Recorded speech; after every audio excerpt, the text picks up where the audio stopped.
Pierre-Jacques Brivet, bonjour. Vous êtes le nouveau président de Mode Habillement Auvergne-Rhône-Alpes, mais vous étiez déjà président de Mode à Lyon. J'ai jamais d'ailleurs compris quelle était la différence entre les deux. Est-ce que ça existe deux structures simplement pour permettre à quelqu'un de cumuler aujourd'hui deux postes de président, ce qui vous fait une ligne de plus sur votre carte de visite? Ça aurait pu permettre peut-être d'avoir plusieurs présidents. Aujourd'hui, c'est le même. Voilà, aujourd'hui c'est le même. La carte de visite n'a pas beaucoup d'importance. En fait, il y a une double démarche qui est d'un côté le syndicat professionnel, branche du MEDEF, qui gère les relations sociales, économiques et l'accompagnement des entreprises, et de l'autre, donc c'est Mode Habillement Auvergne-Rhône-Alpes, et de l'autre, une structure de promotion, Mode à Lyon, qui réalise plutôt les actions collectives et la promotion de la filière, comme le Grand Prix du livre de mode ou les Fashion Summer Sessions. Ça serait pas plus logique que tout ça fusionne pour que ça travaille main dans la main Alors j'ai une information pour vous, c'est le chantier en cours. Et effectivement, comme d'ailleurs on s'inspire en ça de nos voisins de l'Unitex qui avaient regroupé l'espace textile et Unitex il y a quelques années, on est en train de regrouper Mode à Lyon et Mode Habillement Rhône-Alpes avant la fin de l'année. Dites-moi, Pierre-Jacques Brivet, alors parlons maintenant de ce secteur de la mode qui semble avoir beaucoup souffert des deux confinements. Économiquement, vous en êtes où?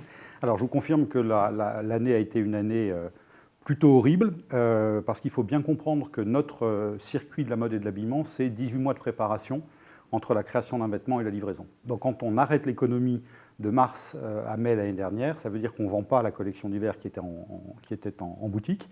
Ça veut dire qu'on ne prépare pas la collection de l'hiver suivant parce que les ateliers et la logistique étaient fermés. Et puis ça veut dire surtout qu'on ne vend pas la collection de l'été suivant puisque tous les salons professionnels sont arrêtés. Donc on a un secteur qui, avec 4 mois d'interruption au plus mauvais moment de son cycle, a 18 mois de difficultés à traverser aujourd'hui. Donc la situation économique de nos entreprises n'est pas bonne. Ce qui est plutôt rassurant, et on suit avec des tableaux de bord trimestriels la situation sociale et la situation et le moral de nos adhérents. Et nos chefs d'entreprise gardent le moral. La situation économique est dégradée, mais on est sur un besoin qui est un besoin, heureusement, plutôt, non pas physiologique, mais fonctionnel. On a besoin d'habillement. Et donc, on attend avec maintenant beaucoup d'impatience le redémarrage de tout ça, avec des schémas qui vont être différents. Je pense que le grand Made in China va plutôt se réduire. Est-ce qu'on va relocaliser la fabrication? Parce qu'on a perdu tout quasiment. On n'a plus grand-chose. Alors, dans la région, on a 290 entreprises de mode et d'habillement qui représentent 1000 marques et 35 entreprises de fabrication. Donc effectivement, on a une capacité et on fait partie des grandes régions de fabrication. Donc on a une capacité de fabrication qui est plutôt réduite. Relocalisation, je ne sais pas ce que c'est. Rapprochement des fabrications, oui, j'y crois. On a la chance d'être dans une Union européenne avec... Donc si je comprends bien, on va passer de la Chine à la Turquie. C'est ça, rapprochement? On va déjà essayer de viser l'Union européenne, donc peut-être plutôt l'ex-CEI. Mais pourquoi ça pas directement chez nous, puisqu'on avait une vieille tradition du textile en Rhône-Alpes, en Auvergne-Rhône-Alpes? Vous savez qu'on a dans la région la chance d'avoir de superbes maisons, la maison Zilli ou la maison Garbis de Var, qui vendent des pièces à plusieurs centaines de milliers d'euros. Oui, pour cela, tout va bien, la fabrication est française. Oui, mais ça, c'est peanuts, c'est marginal. Alors, ce qui est intéressant, c'est d'avoir des sociétés qui emploient du monde, beaucoup, et qui fabriquent pour le grand public. Parce que vu les prix que pratiquent vos amis de chez Zilli ou de chez Garbis de Var, c'est pas fait pour vous, enfin pour vous peut-être, mais pas pour moi. Je vous le confirme, ni pour vous, ni pour moi, et pas beaucoup pour les Lyonnais non plus. 90% de la capacité de production en France est dédié au secteur du luxe. Le luxe est une valeur d'exportation. Et c'est plusieurs centaines d'emplois et à l'échelle du pays, plusieurs milliers d'emplois. Donc il ne faut pas négliger cette partie-là, mais il faut effectivement travailler à un rapprochement. Tout le monde veut du Made in France. Personne ne veut en payer le prix aujourd'hui. Le consommateur ne veut pas payer le prix du Made in France.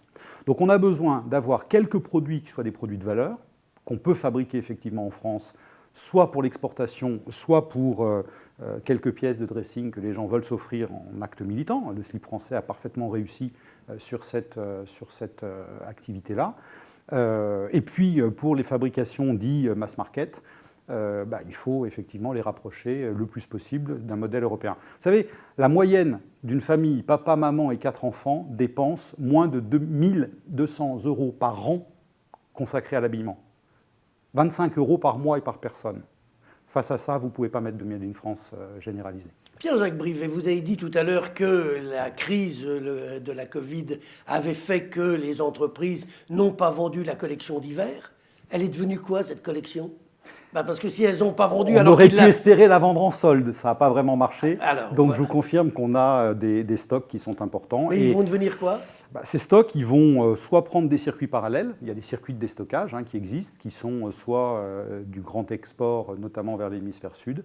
Certaines marques peuvent, c'est plus tout à fait supporté par les consommateurs, mais certaines marques détruisent les collections invendues en fin de saison pour maintenir la valeur des produits, ça existe. Ce n'est pas tout à fait dans l'air du temps à l'époque d'une mode sociale, sociétale et responsable. Donc on est plutôt sur des circuits parallèles. Dites-moi, est-ce qu'on crée de la mode en région Auvergne-Rhône-Alpes? Je ne parle plus de fabrication, mais de créateurs. On a l'université de la mode qui forme des gens qui vont être demain des spécialistes de la mode, qui vont créer des modèles. Est-ce qu'on crée beaucoup en région? Alors, on crée beaucoup plus qu'on ne fabrique. Et la logique que j'évoquais tout à l'heure, c'est 290 entreprises de mode, plus de 1000 marques.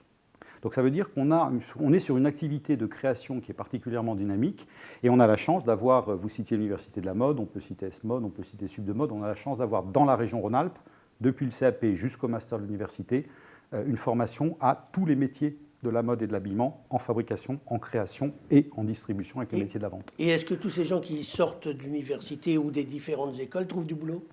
Oui, globalement, ils trouvent du boulot. Les études d'insertion professionnelle sont plutôt bonnes dans les écoles de mode et à la sortie des écoles de mode. Pas forcément en région, mais ils ont souvent des fourmis dans les pieds, nos créateurs. Donc ils aiment bien aussi aller voir ailleurs. Pierre-Jacques Brivet, alors la région a repris le musée des tissus, qui est un musée auquel vous êtes attaché puisqu'il était en perdition, en déshérence. Première chose, est-ce que c'est une bonne chose que l'on relance ce musée alors qu'il n'y avait plus personne qui le visitait? Et est-ce qu'il sert à quelque chose? Et deuxième chose, est-ce que pour les créateurs de mode, le musée peut apporter quelque chose? Alors, on a souvent parlé du musée tous les deux. Il a été construit et conçu au XIXe siècle sur le modèle du Victorian Albert Museum. J'imagine pas que de telles institutions puissent disparaître. Donc mais ça a failli. La région a fait le job. Ils ont récupéré. Il y a aujourd'hui un très beau projet de reconstruction, redynamisation qui, on espère, renforcera l'attractivité du musée. C'est une base de données qui est essentielle au secteur de la mode et de l'habillement. Il ne peut pas y avoir de mode et de création s'il n'y a pas de patrimoine et de culture. Donc vraiment, le musée des tissus peut être la pierre angulaire des industries créatives en région, au-delà de la mode seule. Vous avez des éléments de design, de création qui peuvent inspirer d'autres industries créatives. Et puis vous avez des fonds documentaires dans les réflexions qui sont les nôtres actuellement. Mode à Lyon, qui a un fonds documentaire conséquent, qui est le produit de plus de 30 ans d'achats plutôt minutieux et avisés, rapprochera son fonds documentaire de celui du musée.